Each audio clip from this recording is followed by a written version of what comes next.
Well, at ease, paratroopers, and welcome back to the Enduring Mindset Podcast. I'm your host, retired Army Staff Sergeant Kevin Kidder.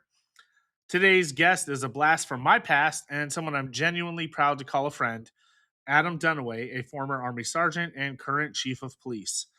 Adam was one of my soldiers in Hawaii with the 58th MP Company. Big dude, strong, quiet, and professional. The kind of guy who didn't need to talk a lot because his presence spoke for him. Real high integrity, real high character, zero drama. Since leaving the Army, his path hasn't been all sunshine and rainbows. He transitioned out, took some hard lessons in the civilian world. He's worked corrections, patrol, moved up through supervision, and today he's the chief of police in his hometown. In this conversation, we talk about what transition really looks like, the humility it takes to start over, what people don't see about policing, how to lead your people when resources are tight, and why marriage and faith matter more than titles. Here's my conversation with Adam Dunaway. Let's get to it. All right, ladies and gentlemen, we've got a great show for you today. Got a little blast from the past. Uh, Today with us is Adam Dunaway. Adam was one of my soldiers in Hawaii. He's like 9 feet tall and ridiculously strong. Welcome to the show, man.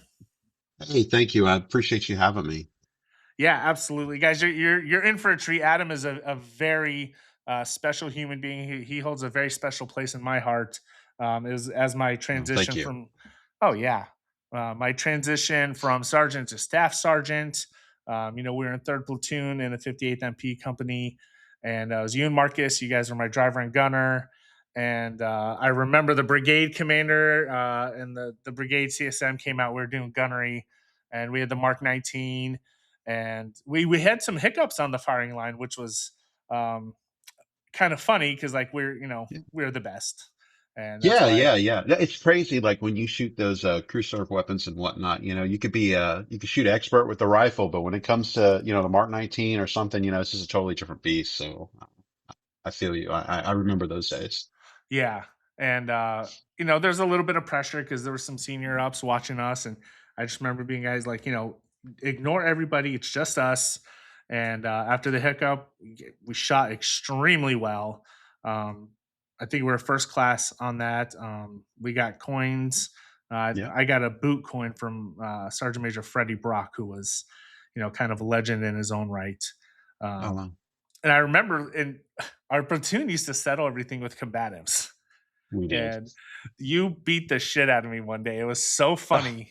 I I don't wouldn't even know say the that, but move, but like you were like behind me and you were just like grabbing my jaw, and I was like, I don't know how to uh, escape this. it's a lion tamer, man. The lion tamer. Yeah, it was awesome. But no, I love Yeah. that dude. I loved you, man. You're such just as a young man, such high integrity and a caliber of human being. I've always thought of you and remembered fondly just the way you carried yourself, the way you interacted with people, because you're a man, and you could be very intimidating or hurtful if you wanted to, but you chose to be kind of a gentle giant, not to be trifled with at all. But um, Well, as a small guy, I'm 5'8" on a good day. Just watching how you carried yourself and um, with poise and authority and just a wonderful demeanor. It's no surprise well, where you are now and that you were going to make a positive impact wherever you went. wow, I really appreciate that. And the same goes to you, I mean, as a young soldier, having somebody as, uh, motivated and charismatic as you, and like you took time to be with your people, and, it was awesome. I had a great time. I actually attribute a lot of my, uh, adulthood, like the person I am today, and my work ethic, to, 5'8", and, the leadership with 5'8", and then you in particular. So, I mean, all things can be said, what you said about me, about you, I mean, you molded the person I am today, due to your leadership and whatnot, and I appreciate that. I really, really do. But Yeah, yeah, thanks for letting me represent 5'8" a little bit. So, yeah, been following absolutely. some of your podcasts, and yeah, this is I appreciate this. That was definitely one of my favorite units. I think we just came in a really lucky time with the caliber of soldiers, the caliber of NCOs, the officers. Um, it just was a really good, strong, cohesive unit. And we excelled at our mission downrange. We didn't get anybody hurt. Didn't see a lot of combat either, but it was 15 months. That's a long way to be home. We didn't have a lot of the problems that are associated with being away from home. And I think it's just a testament to the caliber of soldier we had. Again, really good NCOs: Joe Hines, First Sergeant Jackson, um, Yeah. First Sergeant Cosper, Sergeant Wolf, Ops Center, everybody, just top to bottom. It was a phenomenal organization. I was texting with now Colonel Dennis a couple days ago, and he had listened to a podcast that I did with Owens, and I was his squad leader. And it was just really nice to kind of catch up on that. And again, just one of my favorite units. Yeah, yeah, he's a really good guy. I mean, I haven't talked to him since I've been out, but I kind of follow things through the 5/8 page every now and then when I get time. I try to stay away from social media, but when I get that itch, I'll log on real quick and just kind of see what everybody's doing. And I see he's done really well, and Yeah. he was a phenomenal leader too. I remember when and I don't remember the guy's name that was with him at the time. It was somebody above him, but he rode in our truck first before he became company Hmm. commander. We went out on mission, and there was some issues with that, but I mean he handled that awesome, and that was uh that he's just a phenomenal guy. So I'm happy to see him do well. Yeah, absolutely. He's got his change in command coming up this summer. I have no doubt that there's going to be a star in that man's future. He's just, Oh yeah. yeah. Um, so to pivot just a little bit, last April I got to go to a conference in Los Angeles, and the first breakout session I went to was the art of asking better questions, and it was hosted by Brett Ledbetter, who's a mental performance coach, and Ashley Adamson. And Brett got to plug his new book at the end, and it's titled 365 Questions to Get to Know Yourself and Your Team Better. And what he told us was like, when you get a client, stop asking these questions that are a mile wide and an inch thick. Let's challenge our clients a little bit. And so I took his concept and made it my own. So every guest that I have on the podcast, they pick a number beforehand, and I read them the questions. The only unscripted question throughout the whole time. I like to, like I've said, I don't like showing up on podcasts and not at least having some semblance of what we're going to talk about. Right. So your question, which is great, it's two parts, like most of Brett's questions are. What is something society convinced you that you needed? Then, when you got it, you realized you never needed it in the first place.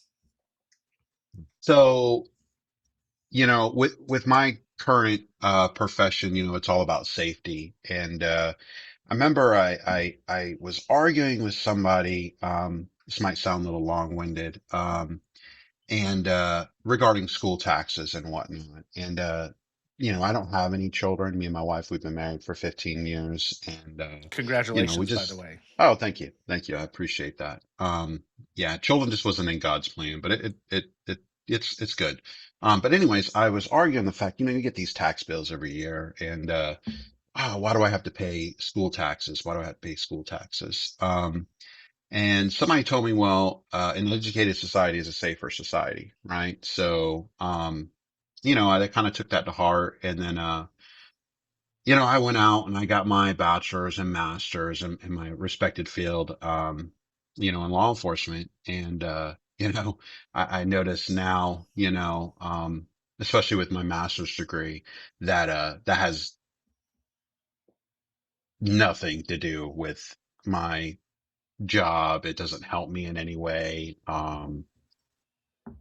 Yeah, I hope that answers your question. Just because like, especially with like my job and just life in general, education is always good to have, but education is, I guess, basically just kind of like a guide frame of what you're supposed to do. And when I talk about education, I'm not talking about, your traditional math and English and whatnot, just, street smarts, if that makes sense. Yeah, absolutely. And then the second part to his question is, what can you take away from that? Just, learn from life, I guess. I Mm. guess when you talk about education, just, I noticed like, we talked about 5'8" a while ago, granted that was, I don't know, 15, 16, maybe 17 years from now, in the past, and, how different we were back then versus how we are now, and we couldn't get that way without, those life lessons and whatnot. So, I mean, yeah, that's what I would think. Yeah, I get that. That makes a lot of sense to me. And speaking of learning about life lessons, let's learn about Adam. Where'd you grow up? What was life like for you before you joined the military? Life was interesting. I didn't really have a father figure, for a good part of my life. My mom did, everything she could to raise me and my younger sister, working, odd and end jobs and whatnot. And, we didn't really, come from a whole lot. I remember like there was a lot of Dollar General Christmases and stuff like that, which is, cool. She did the best that she could. From there, she met my stepfather now when I was 17. And he for my 17th birthday, he gave me a calendar, and then September 13th was circled on that for the following year, 2003. And he was like, you're going to be out of the house and on this day, and it's whether you're in college or you move out on your own or you join the army. And he was an E7 combat engineer. So we had that whole connection after I got out of the military with him. But basically when it came to the military, it's one of those things where I was in a ROTC, and it was something that, I knew about. And, I really didn't do very well in school. I think I was like in a class of like 300. I think I was like ranked like, you know, 270. I mean, Hmm. if even that might even be high. So, the military was just the best option for me. I went to the recruiter, and I always wanted to be a cop. So, the MP life, worked out. And, went to basic. And then my first duty station was, Hawaii. And, I think about 5 years in Hawaii. And, Hawaii was great. Loved Hawaii. And, loved the unit. And like you said earlier, we were really lucky because of everybody that was there and whatnot. And, that's got its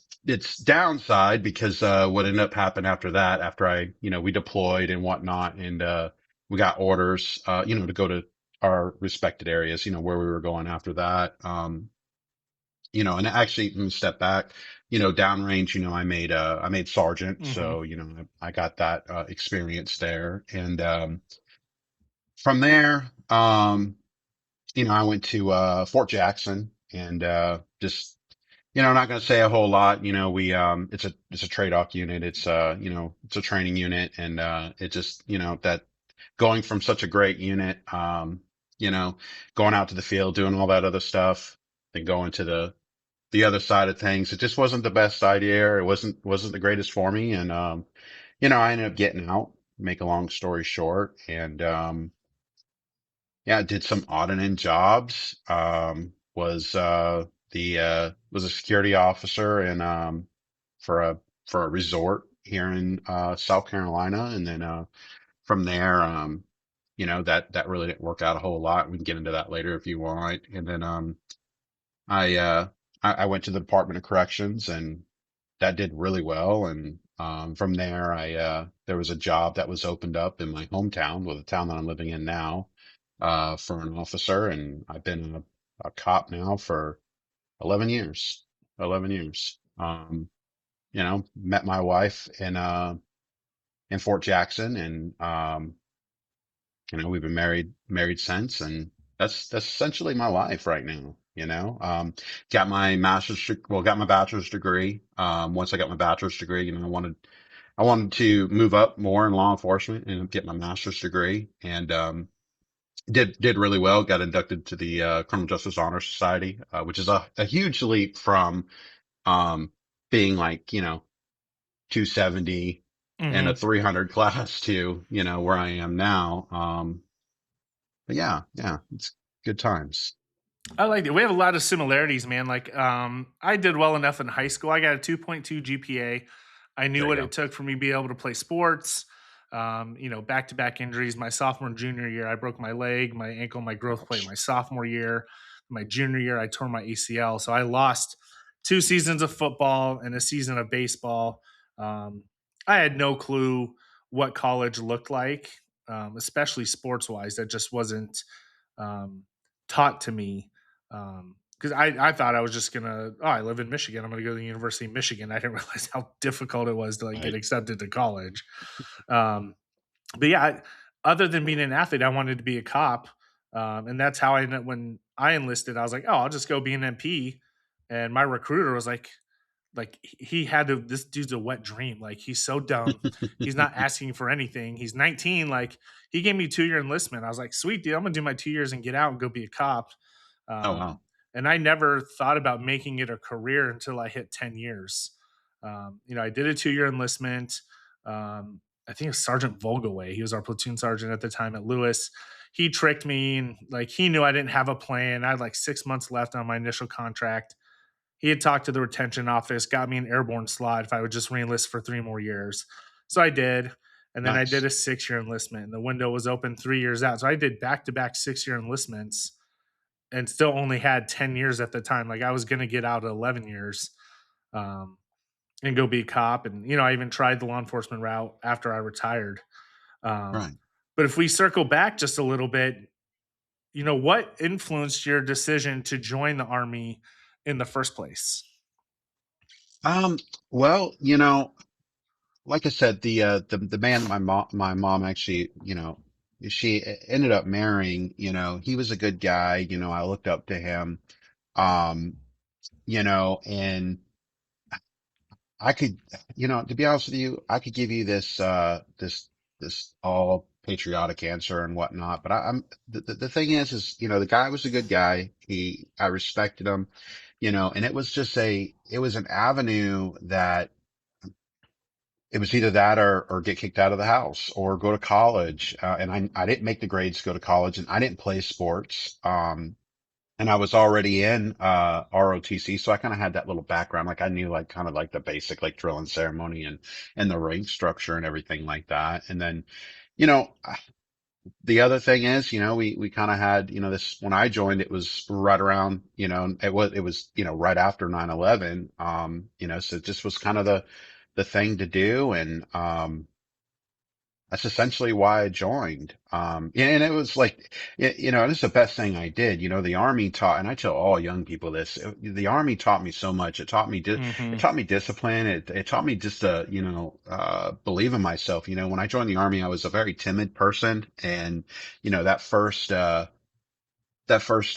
confidence course, I just, that showed me, who I can be, and, it just gave me so much. And then, obviously college and, benefits when you get out and just, the camaraderie. I got friends still from 5'8" that, I talk to literally on probably a daily basis. So I mean, that was the best thing for me.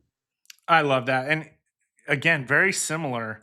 Um, I was more of an introvert, fairly shy, Mhm. and the army structure, the challenge, you really can't quit. They don't let you fail. They Right. let you not succeed, but they don't let you fail. And like, the confidence course was the first time I knew I could accomplish good things, like big things. Um, you learn how to step outside yourself. You become a part of something bigger. The standards and discipline are phenomenal. I think that's kind of why our generation, especially if you have, some ADHD, you really thrive because as much as you don't like Hmm. structure, you thrive in structured environments. Um, 100%. you've mentioned it. I know Owens has mentioned it. And a couple other people have. Colonel Grossman, when I interviewed him, he talked about those of us that kind of blossom and bloom later in life. Hmm. It's funny from the enlisted side, you see that a lot. Maybe underachievers in high school or college, a little wayward, not quite on a great path. But after their 20s, once they hit their stride in their 30s and 40s, and it's funny because I've had three different West Point officers come on, and theirs is the the other end of the spectrum. They were high performers Right. early on. Obviously, West Point and any of the academies are phenomenal, but they were just on a totally different trajectory early on in life. Um, but that's to say, it doesn't matter where you start; it matters where you end, how you Right. And finish. I can I can directly correlate that with the army and I call it, like in my civilian life, I call it my superpower, right? Like Hmm. in the army, well, first off there's that saying that, you might be smarter than me, you might be more talented than me, but you'll never outwork me. Yeah. We all know this, like this is not a top secret information or anything like that, but when you're in the army, commander says be at formation at 7 o'clock, lieutenant says be at formation at 6 o'clock, the squad leader says be at formation at 5, and so forth and so forth.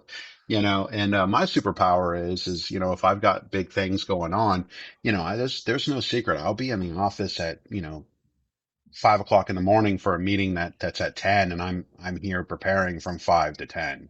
Um, so that's where I attribute the blossoming and growing professionally and whatnot after the military, because I've got that instilled in me.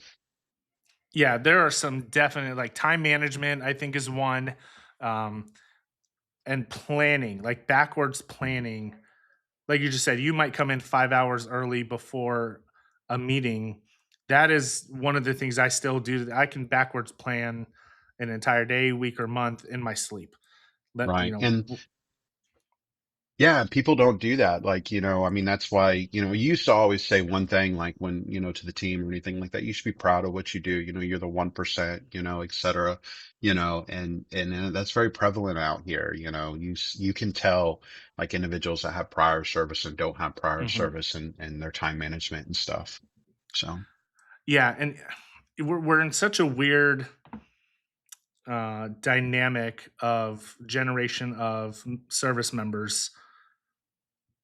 I think we have imposter syndrome bigger than any other generation of yeah. service member before us, because the military adapted and tried to mirror its civilian counterparts, the Fortune 500 companies, where Hmm. officer business and NCO business got blurred. Okay. Being constantly deployed for over 20 years as military organizations,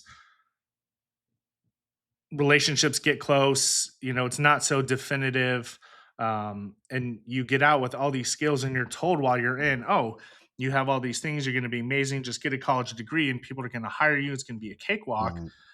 It, in my experience and a lot of people I've talked to, that hasn't been the case, Right. for one of two reasons. One, we don't know how to translate our military service into a resume and sell ourselves to an organization, whether there's screening with AI or even interviews. Um, Right.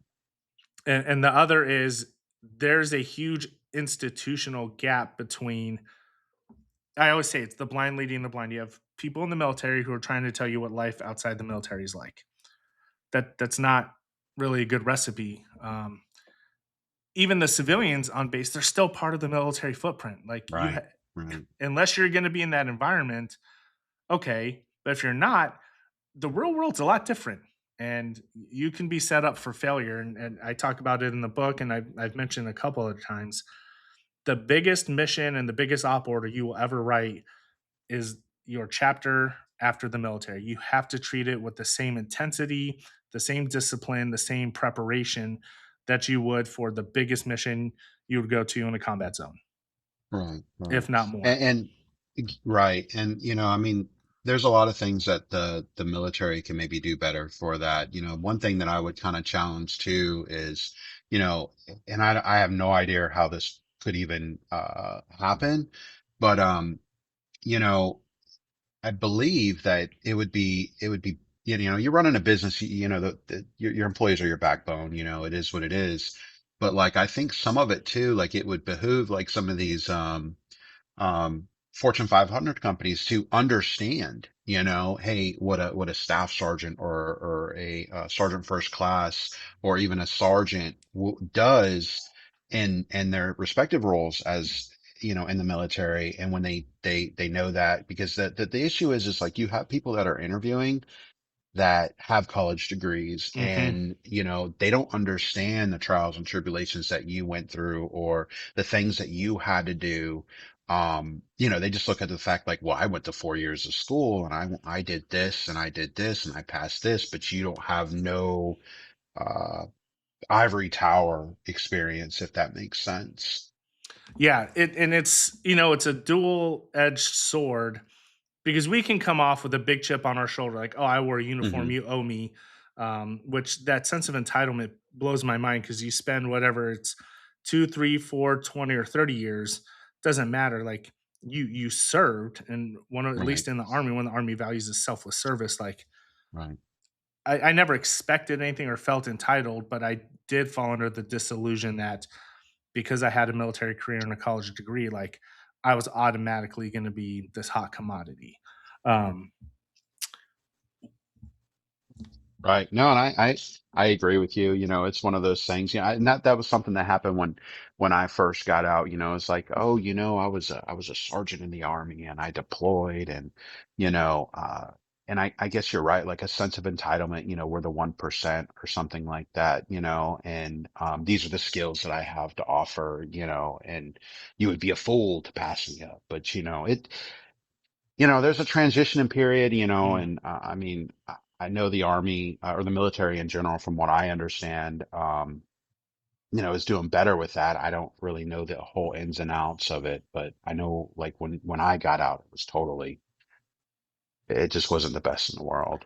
Yeah, and there are a lot of people trying to champion the transition process right now. I've mentioned it before. I hate LinkedIn with a passion, Hmm. but there is a core group of former military service members who share their experiences, their trials. They're not gatekeeping. Like when we were in the military, like, oh, well, it sucked for me, so it has to suck for you. Like that mentality is going Right, away. There's workshops and small transition organizations really trying to make a difference and bridge that gap between life in uniform and life after. Um, right. Something about you is you were always a hard worker and someone who took pride in doing things the right way. Where did that mindset come from?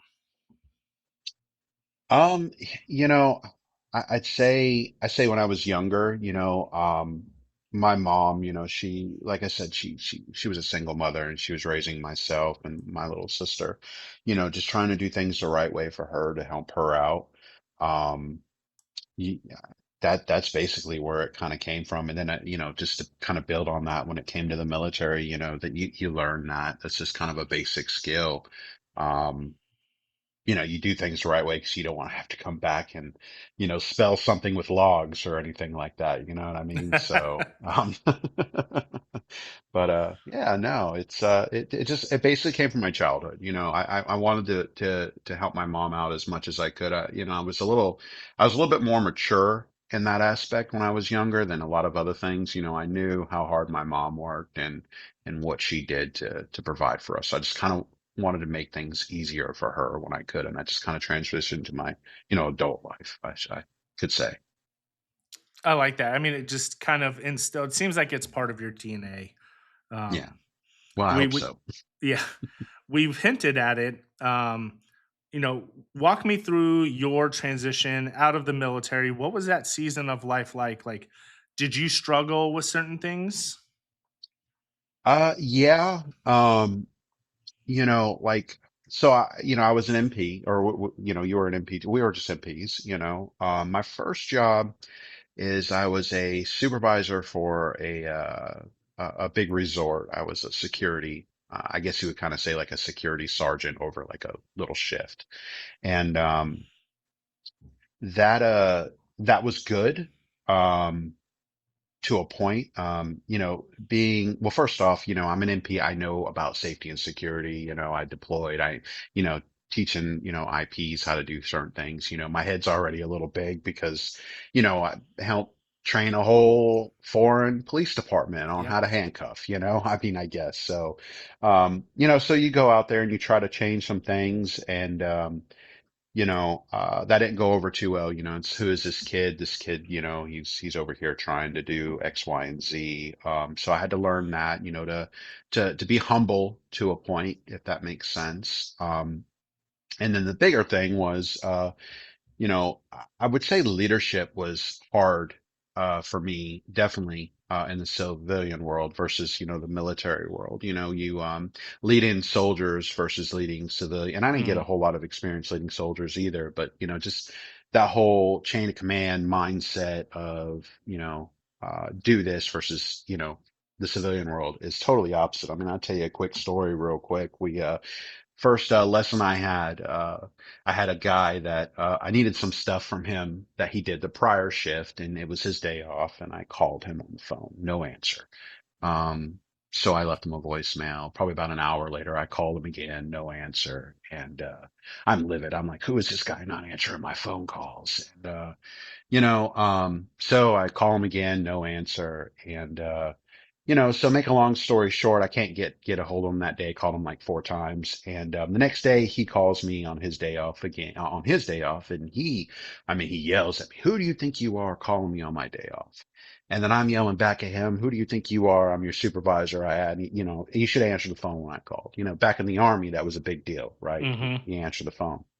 Um, well, I went to my supervisor, talked to my supervisor. My supervisor was really cool. He was, he was in Vietnam. He was, in the army, and I think he was like a mechanic or something. But he basically set me down, and he was like, "Listen, you can't leading in the military is different than leading in the Yeah. civilian. You can't do that. And it's his day off. We can't house him on his day off. This is something you probably could have called. You could just deal with when he comes to work."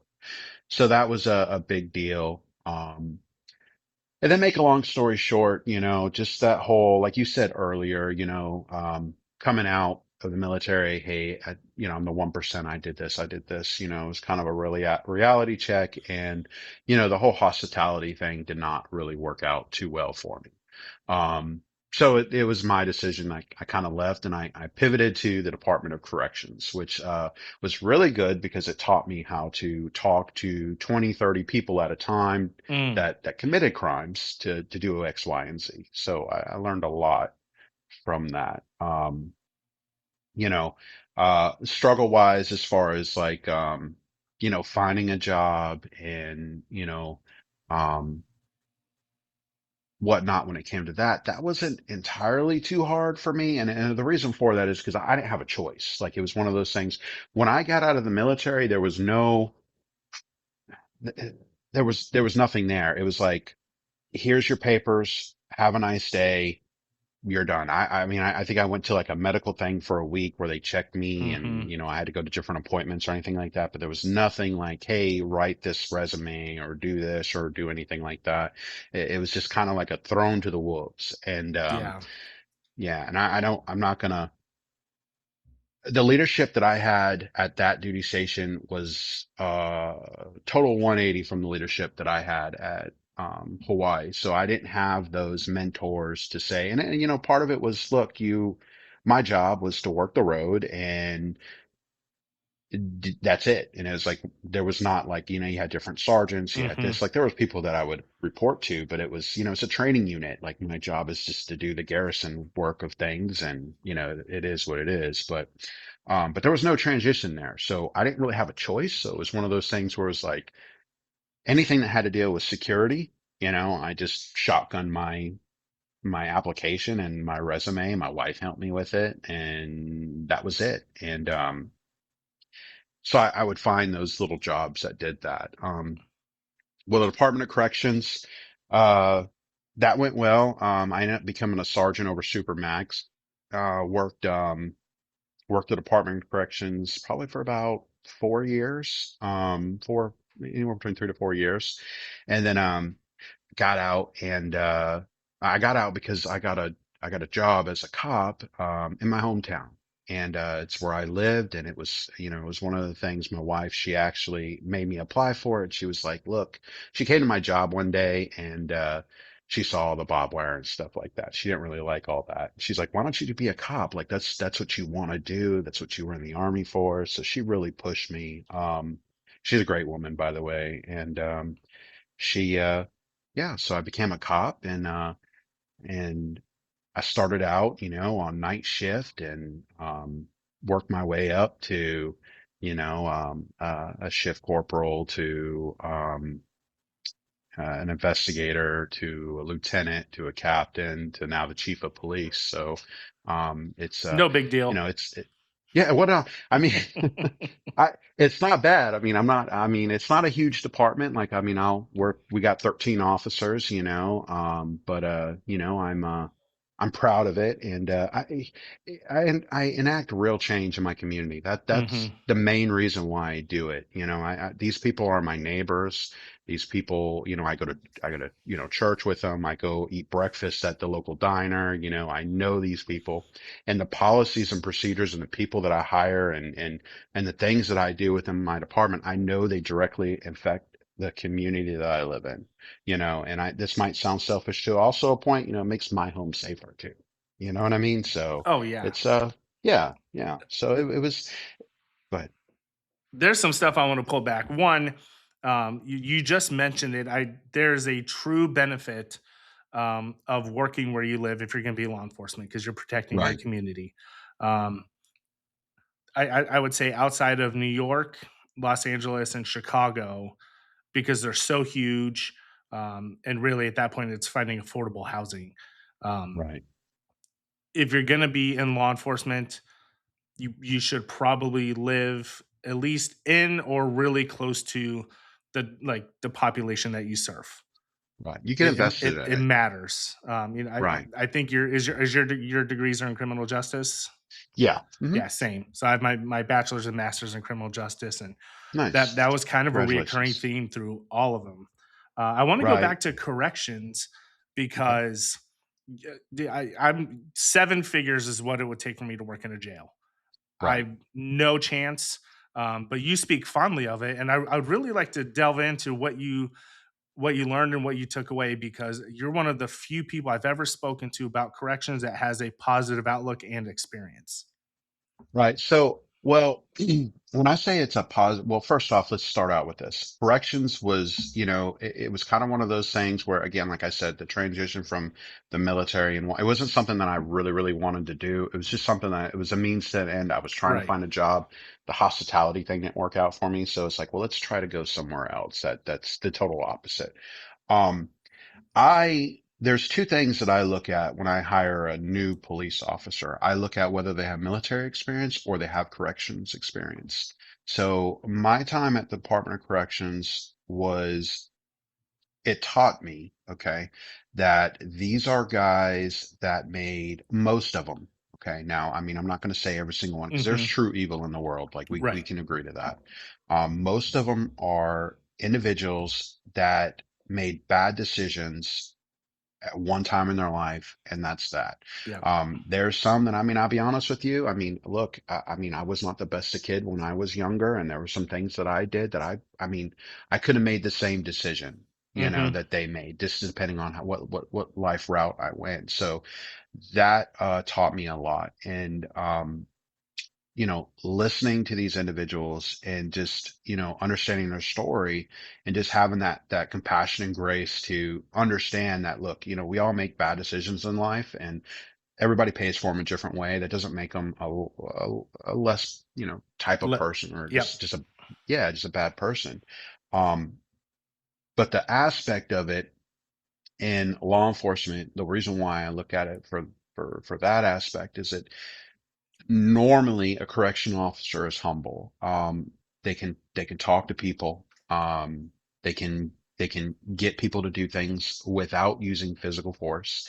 I mean, obviously there's a time when that happens, but you'll also learn real quick in the Department of Corrections that there's always a bigger and badder guy out there. You're not going to win every fight, and Yeah. that you need to know that. But yeah, that my time at Department of Corrections was pretty good. I had I did have some good leaders, that kind of taught me that. And, it helped me as an adult because I went from my time getting out of the army that, I was the best thing since sliced bread to humbling me again Mm, to, just somebody with, I guess somebody that understands other people's problems to an extent. It's the best that I yeah. could. I used to tell people all the time, like when I was in a pod and I was trying to do my job and people were arguing with me and whatnot. I was telling them, listen, I understand you have to live here, like you don't get to go home. I get to go home. And I understand, that gives you some kind of strife and you don't want to listen to me.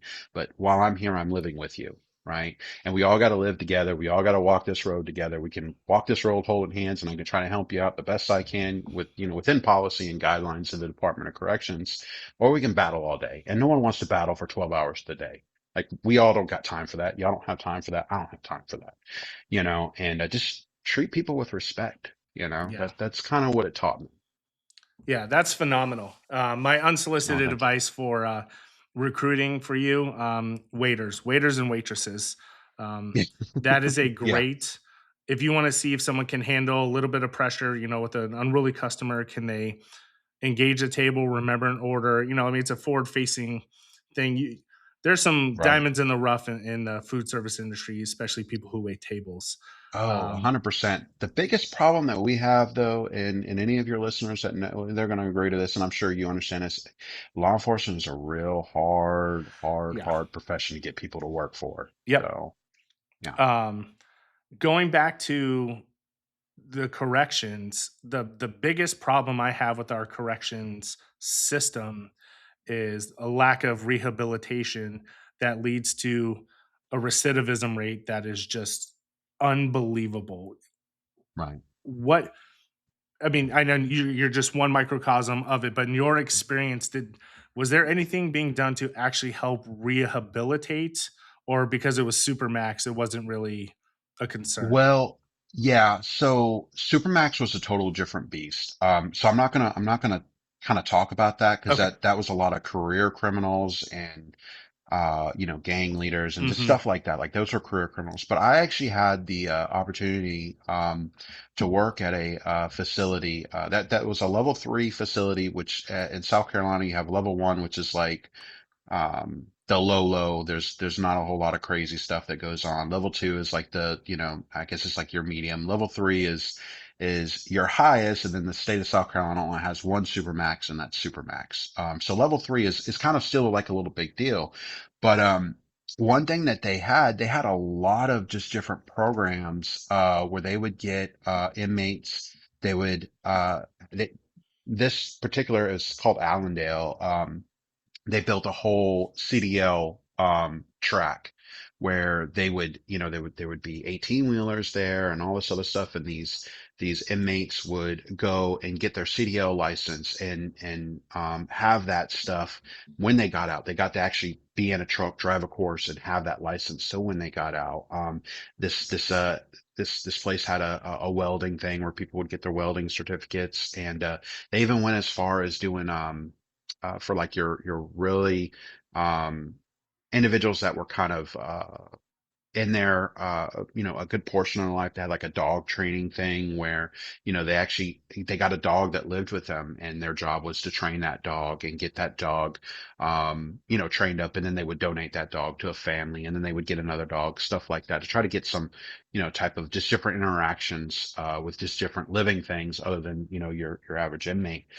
There was a lot of little things that South Carolina is doing. I don't to be honest with you, I don't know if South Carolina is the spear tip of a lot of this.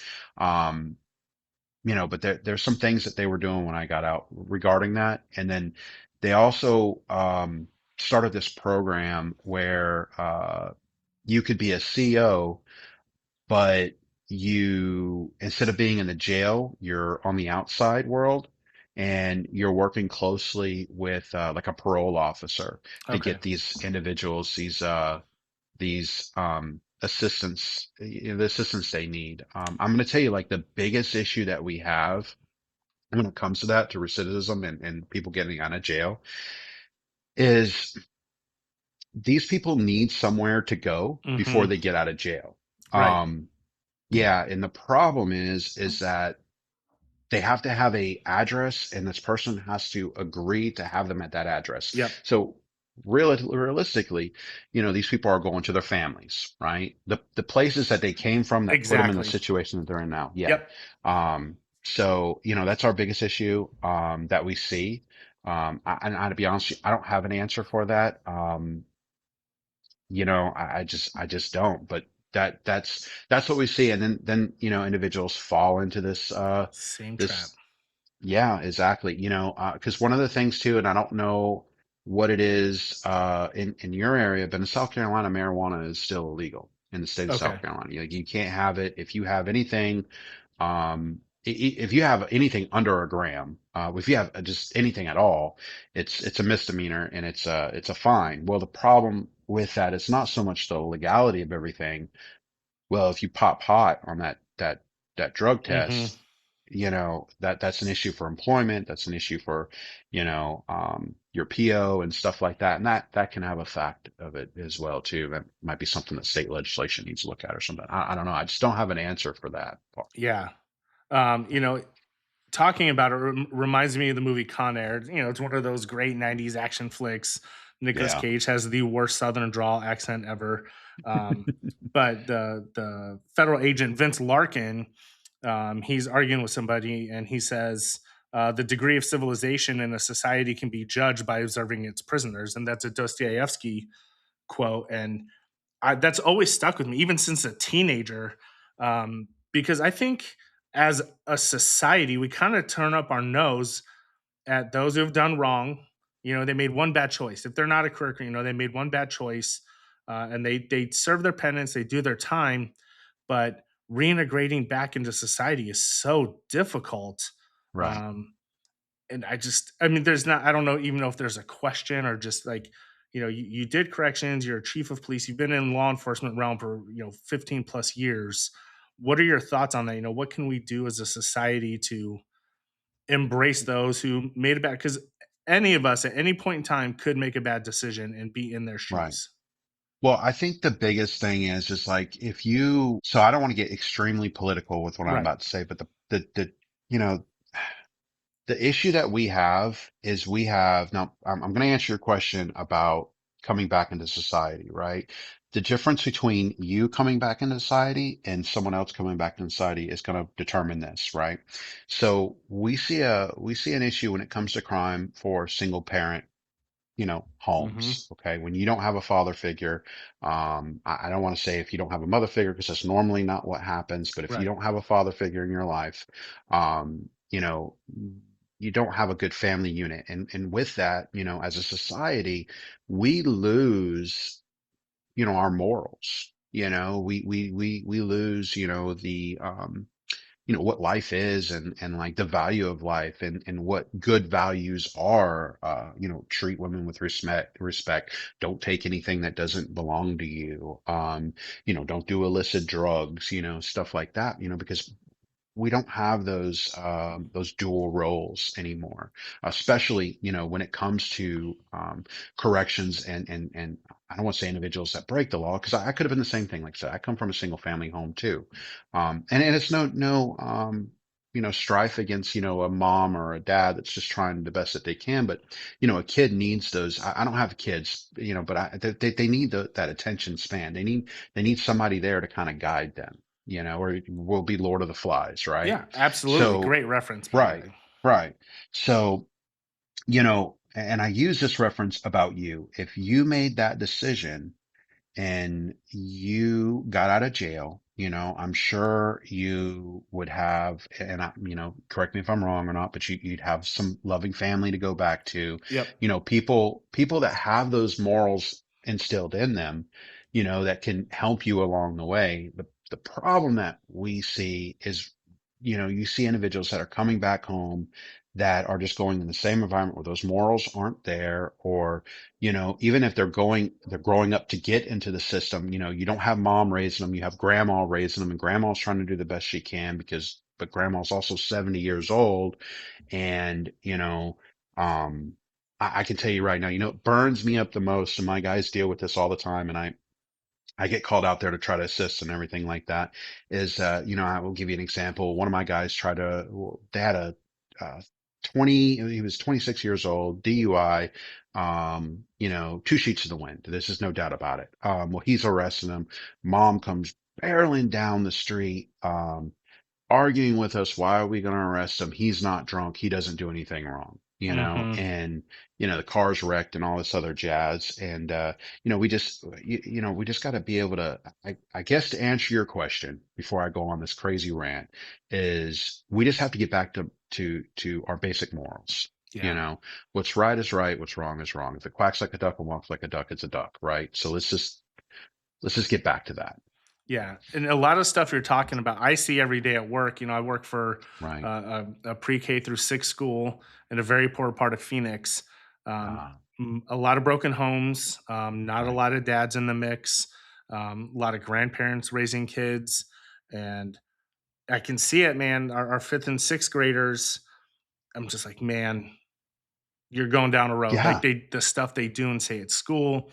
When we do dismissal, I'm they're on the outside of the fence and I hear the conversations. I'm like, what is Mhm. happening? Like I can only influence you so much in school, and I'm just security. I do the Right. security for the school. I'm not a teacher. I don't have you for hours, but yeah, it's sad. It it's rough, and it worries me. I think about this, but then I always think about my grandpa sitting on the porch saying, "Oh, the country's gone to hell and back." Hmm. I don't want to think like that, but I do worry. It's just values now are different than when I was growing up. Yeah. It's funny on social media. People say we need to bring bowling back, and I understand that concept, but really, I think there's a lack of people who feel shame.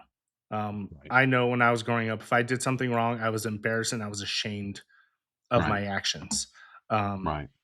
changing the pivoting here just a little bit. So you kind of, I'm a little envious. You have a Jesse Stone type arc going on.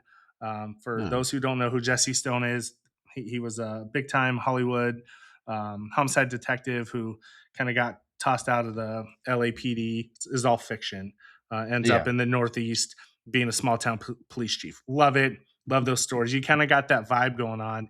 What were some of those key inflection points along your journey that ultimately led to you being the chief of police? Well, to be honest with you, I'm gonna go back to just being in the army. The road I took about being in the army, getting that, I talked about it earlier about that superpower, that work ethic. And then, my time at the Department of Corrections, just, you know, being humble and listening to people be able to talk and taking all those skills into this profession. I remember, my first day of court, the prior chief was, he used to have this issue about people not coming in prepared, Mm, and I would listen to him and understand that. And, my first day of court brought a whole court book and, with everything that I was going to testify in court and all that other stuff. And, he liked that. And, with that work ethic, I just was able to move up to be the chief. And then somebody told me something, and I don't know who it was, and I wish I could give them credit for this, but they said that, if you want to enact real change within the government or just society and a whole, you need to enact change in your surroundings, mhm. your home area. If everybody does that, that there's a ripple to that. And, I took that to heart, and that's when I decided to get my bachelor's and get my master's. And,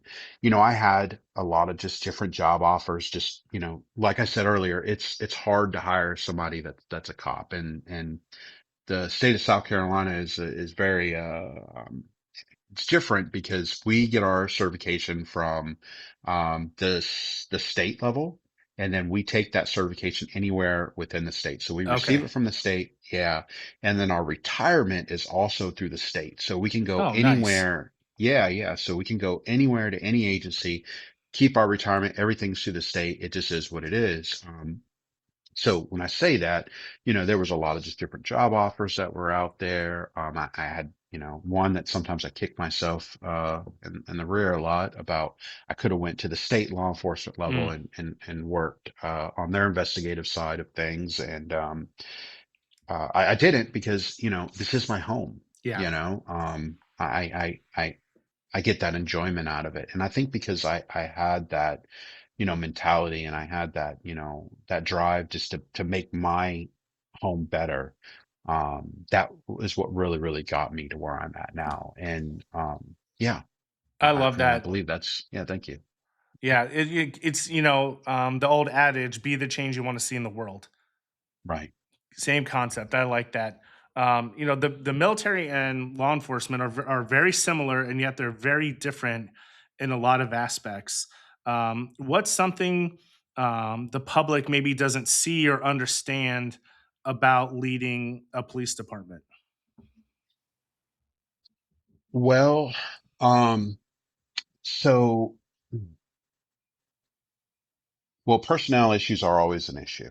Um, you know, you people don't understand. We're not. We might put on the persona about being a superhero, Hmm. right? We're not. Um, there, we're human beings that go through trauma Yes. on a daily basis. Like, Jocko says something, and this is coming from somebody that, is a veteran of the Battle of Ramadi. So please understand, I'm not taking anything from anybody anything from anybody that did anything in the GWAT days or anything like Right. that. Let's just No, I know where you're understand going that. with it. Yeah. Right, right. So if you know where I'm going with it, I won't reiterate it, but No, there's no please share it with decompression. the listeners because this is an important piece you're going to share. Okay. Well, so like as a veteran, as somebody that deploys and you're in the military, you go through your deployment phase, your training phase, your R&R phase. So for instance, I give you an example, like what it was with me is, we deployed after maybe 2 years of training. Well, we got orders and it was roughly about a year, maybe 2 years worth of training to prepare for that deployment. And then we did a 15-month deployment. We came back for another 30 days. And then basically you would kind of train again for, a year, and then you would get another deployment, and et cetera, et cetera, et cetera. Sometimes you could be lucky where you only get, after 3 years of training, you get orders to deploy. But there's that gap of training, training, training, training, doing the job, training, training, training, training, doing the job. Yep. One thing that Jocko says is that he wishes, or he would suggest for law enforcement is, it's roughly, and I could be butchering this a little bit, but it's roughly, you would want, 9 months worth of training. And Yep. then, the rest of the year is actually doing the job. And, just because there's no decompression, Right. when an officer, most 90% of the time when you see an officer, it's on your worst day. Either you're Right. getting a ticket, yeah, something is going on. Um, you know, and being a small town chief of police, being able to manage that and understanding that is a challenge because there's money that is a Hmm. constraint to that. And then there's also our commitment to the road and the citizens. So to kind of give you an example, when that officer, um, we had one that there was unfortunately we had a 2-year-old that passed away. This officer, is a female. She has kids of her own. She gave CPR to this kid, and unfortunately this Mm, kid did not make it. Right. Well, as a leader, uh, I got to recognize the trauma that yeah. she endured. And, I have to go and find her, counseling or some form of help while, you know, understanding that we have a commitment to the road, and then Right. my budget for this is not very much. Kind of to give you an example, for 13 officers for training for an entire year, my budget is $13,000. Oh my So god, that's that's, atrocious. right, right, 100%. Where, my tasers, my yearly contract for tasers is something to the tune of like $30,000 we pay tasers, Yeah. and keep that training in mind for a second. You know, law enforcement was developed for one thing. It was to enforce the laws that legislation put out, whether that's preventative or Hmm. just as the situation happened. Right. Well, we've now turned to being counselors and parents and mental health professionals and all this other stuff that I know I'm ranting about the training, but you know that's the biggest issue as the chief of police here. My job is, and I tell everybody this, my job is the easiest job in the department. I have one thing and one thing to do only, and that's to give my guys everything they need Yep. to do their job, right? Whether that's training or discipline or praise or whatever, it just that's the easiest part of my job. And or that's my job. And, to kind of answer your question, as, the chief of police leading, these guys that civilians might not see is, these guys just, they go out 365 days a year, 24/7. They go to incidents that is your worst day to try to Hmm. handle that worst day. And there is little to no training that that's there. I mean, I don't want to say little to no, like, no, there's some initial phases to become a cop and whatnot, but a lot of that is when your career starts. Right. So, yeah, I hope that answered your question. Yeah, absolutely. And you hit on something. It's something I used to when I ran the desk at Fort Bragg, and that was something I would reiterate every guard mount is you are dealing with someone on one of, if not their worst day. Right, And it's difficult. They are not attacking Kevin. They are attacking the government entity for which Kevin is representing. And it's not a personal attack. Like you can't take everything personal, especially when people are swearing and cussing and being stupid. right, But it's very hard not to take something personal when there's a loss of life or violence occurs or your right, life is put in jeopardy. And the thing people don't realize, like you just it's still a business. Your police department is still a business. You still have a moral and legal obligation to protect the community. And while that, in the instance you provided the female officer, it is your, I don't know if it's your responsibility if it's in your guideline, but you want to get her help because you understand the mental toll that's going right, to take on her. But right, at the same time, like there has to be cars on the road. There has to be people out there. Like, how do you continue to protect and serve while taking care of your people? And it's so difficult to do the right thing for everybody. It's almost impossible. right. I go back to, the NCO creed a lot, Yeah. that is, this, that helps me out. Sure, I'm going to say something that you already know, but are there any TTPs, tactics, techniques, or procedures you can help instill, or recommend to your guys? Like, I know one thing that helped me was having a physical switch. And for me, it was taking off my watch. So when I would Mm, get home, um, I love to kick off my boots in uniform, but you had to have a watch on in the army. There's just like an unwritten right, rule. When I took off my watch, I was no longer Sergeant Kidder. I was Kevin.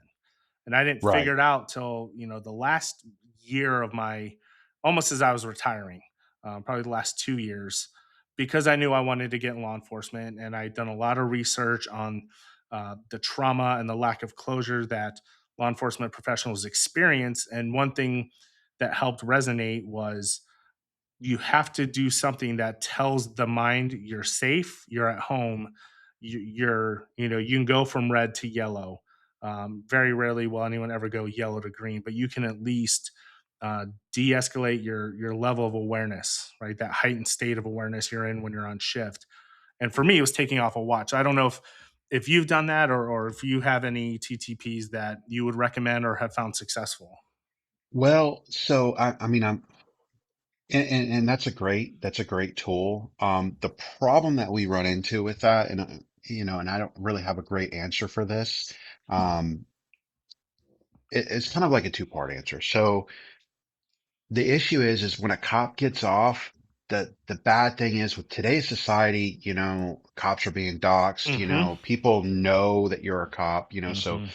that cop always, even when they're off duty, 99, I don't know a cop that doesn't has his badge and gun on him and Right. just is concealed at the time. They're always that hyper aware because, there's always that, that threat of being Yep. ambushed or whatnot.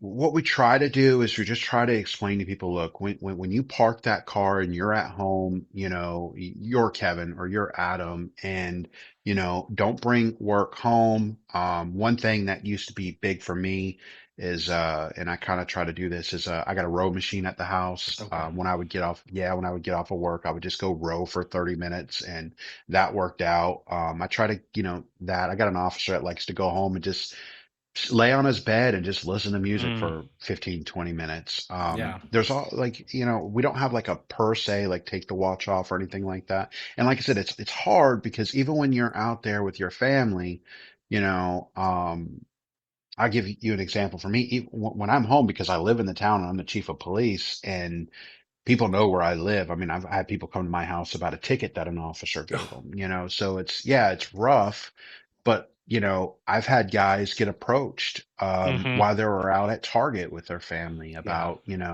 oh, you're big and bad now, and this guy's got his wife and kid with him, Right. like, so it's hard to do that, and it's hard to convince a person or an officer to do that because you're right. Well, like what we were talking about earlier about the no decompression time. Right. You know what I mean? So it's just hard to always have that. That's why cops are the number one suicide profession Yep. in the world, Yep.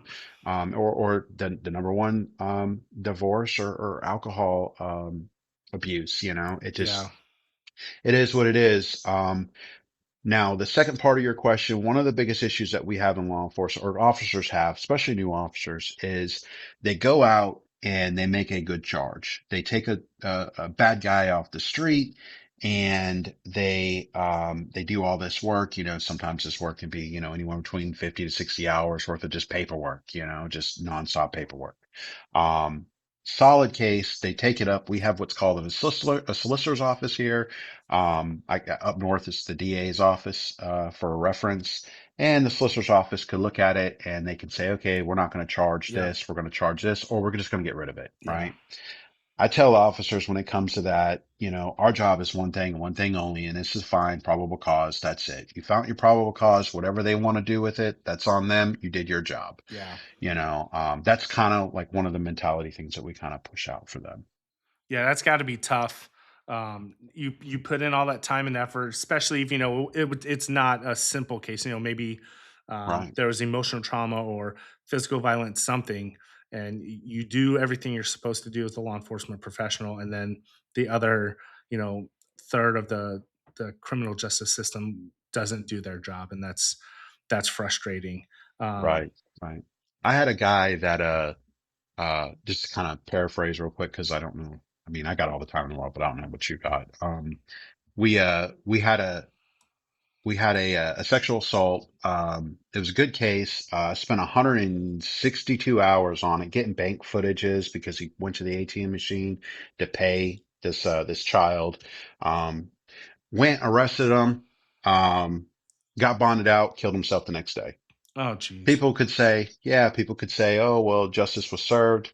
Well, I mean, he took justice in his own hands. It just is right. what it is. So, yeah.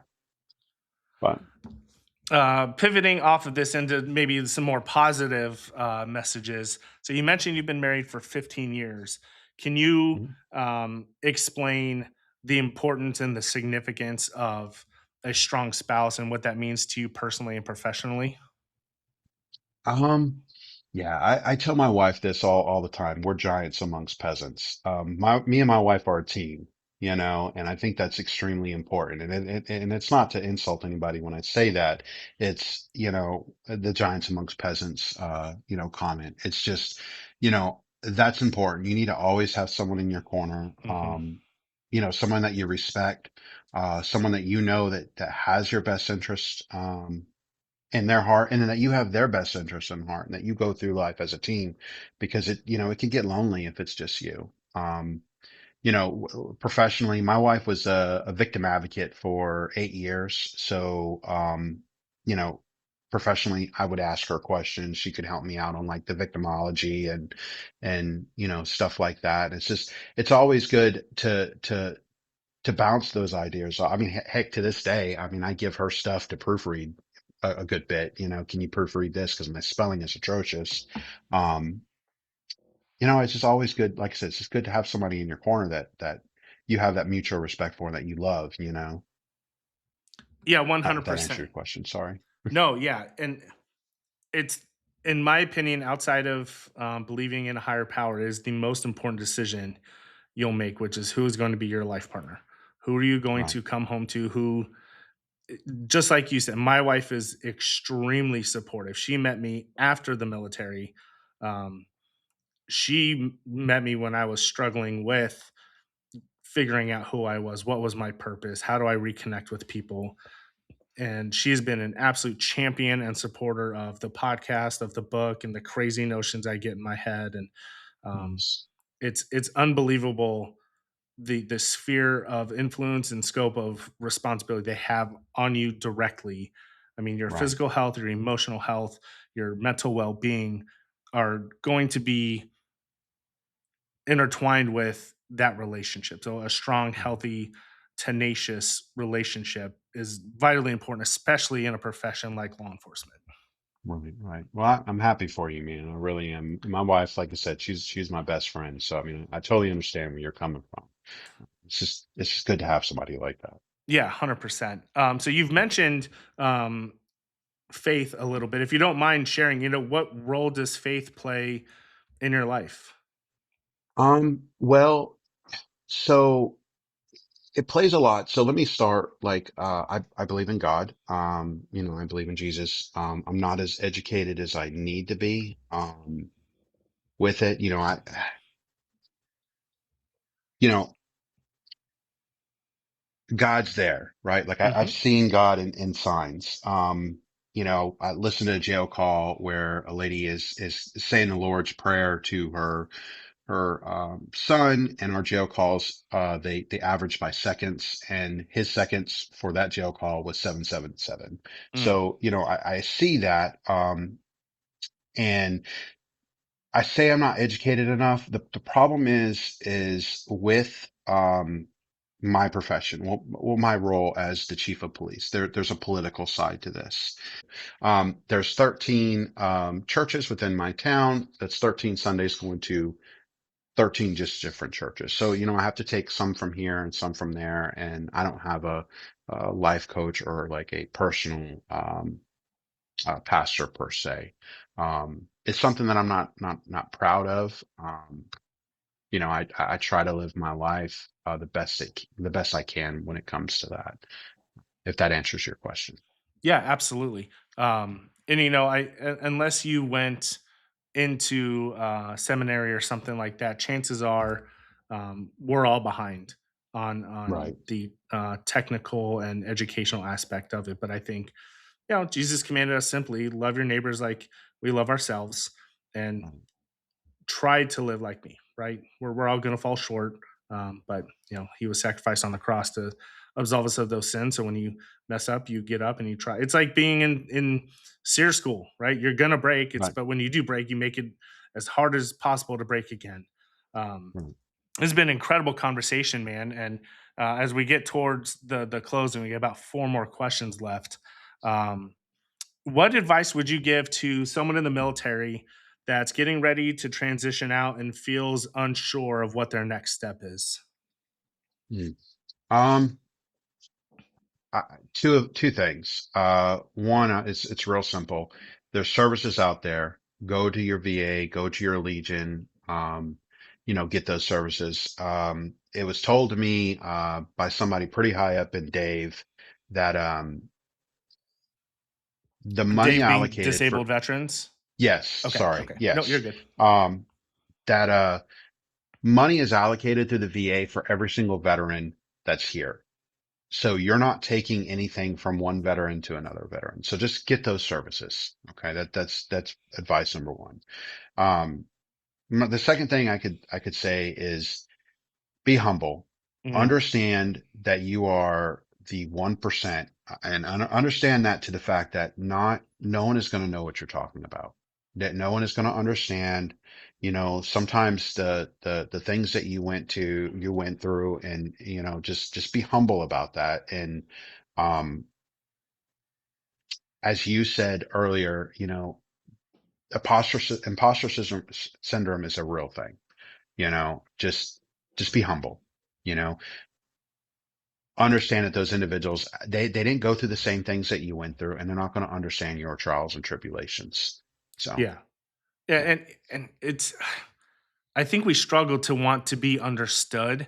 My pastor helped me with that. He said, honesty is for everybody, but vulnerability is for a few. So you can right, be honest with people, but make sure that the people you want to be understood by are people worthy of having that much access to you. I guess if that right, makes sense. right. Um, Well, oh, go ahead. no, no, I was going to say, like, well, the issue is like, like these people, you're the 1%. 9 times out of 10, no one, they're not veterans. They haven't been through the things that you've been through, and they're just not going to care. Like, I hate to say it like that. Sometimes they're just not going to care, if that makes sense. So I'm not saying hide from it, and I'm not Right. saying that. I'm just saying understand that. Look, you making the comment, oh, well, when I was in the army, I did X, Y, Z on what deployment, or I did this, I did that. That's fine, and just don't make that your life. Yeah. Is what I'm trying to say. Yeah. Shedding that identity is difficult. Um, Right. what would you say to those in law enforcement in their first couple, 3 years on the jobs that are still learning who they are and, how to lead? Okay, so two answers for this. So who they are as a cop. It's a huge saying, and there's no truer saying in law enforcement. You are not a cop until you've done 5 years in any agency. Mm, Um, the reason for that is because you see different things. It takes 5 years to kind of accumulate all that.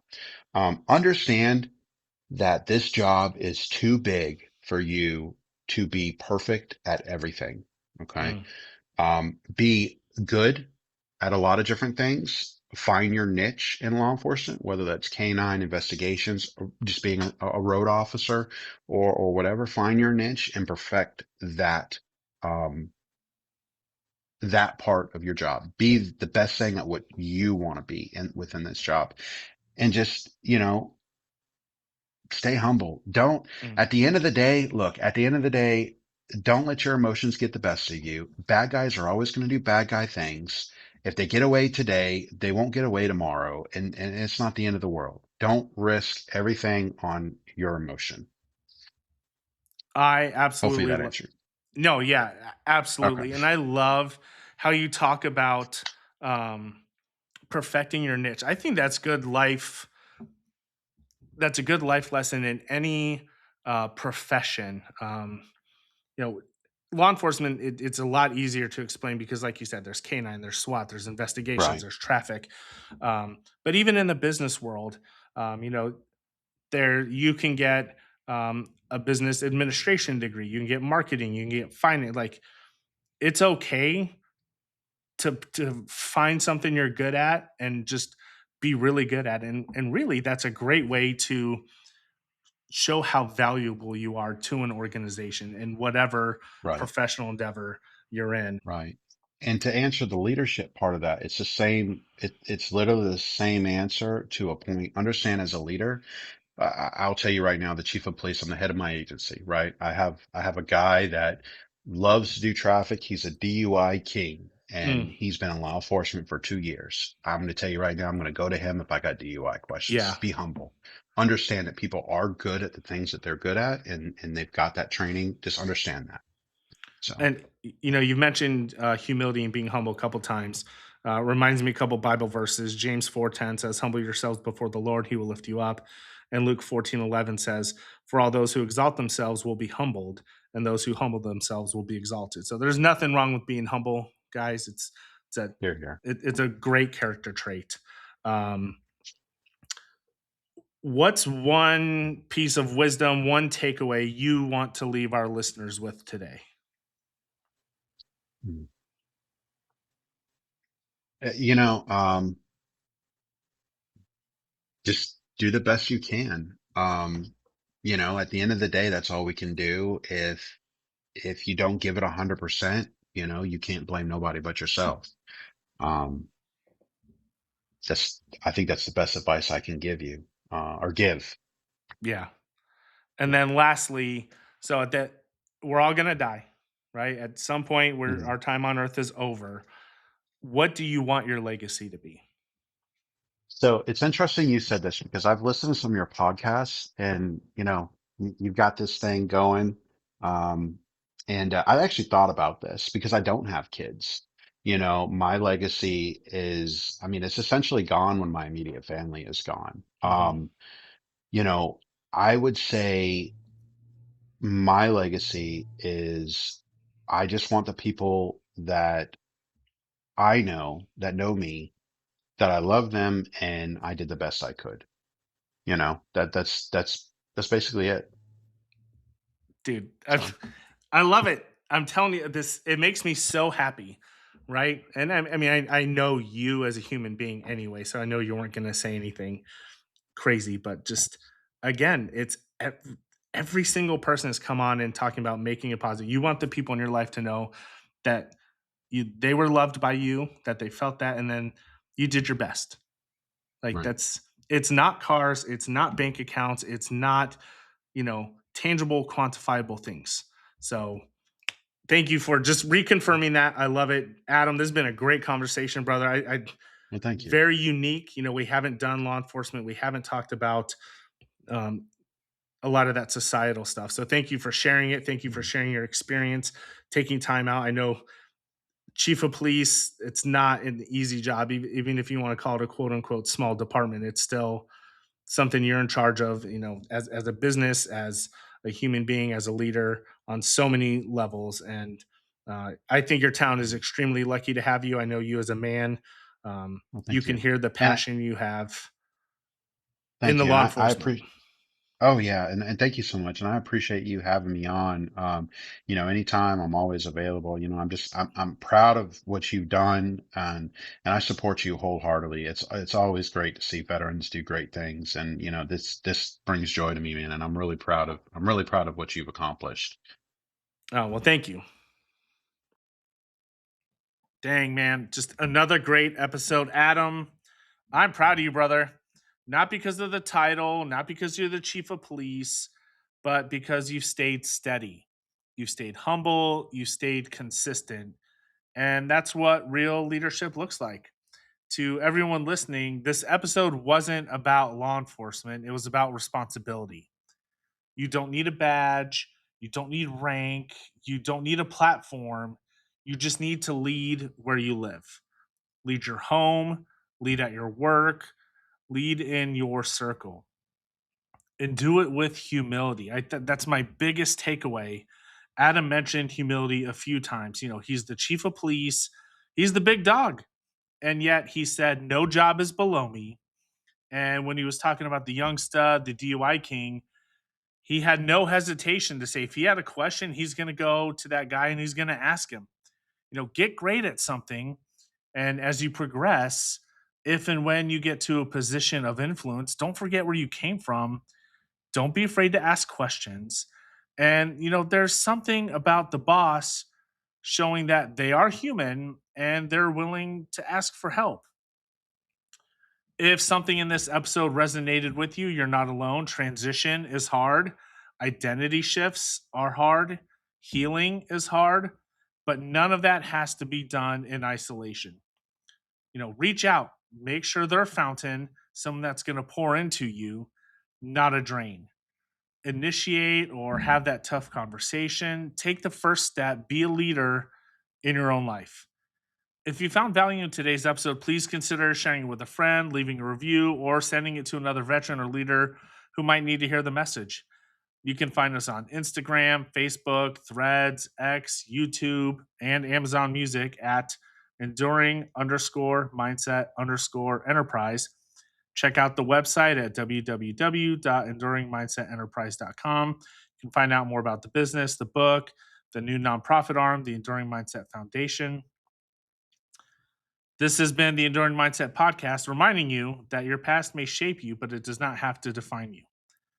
Until next time, onward, forward, fall out.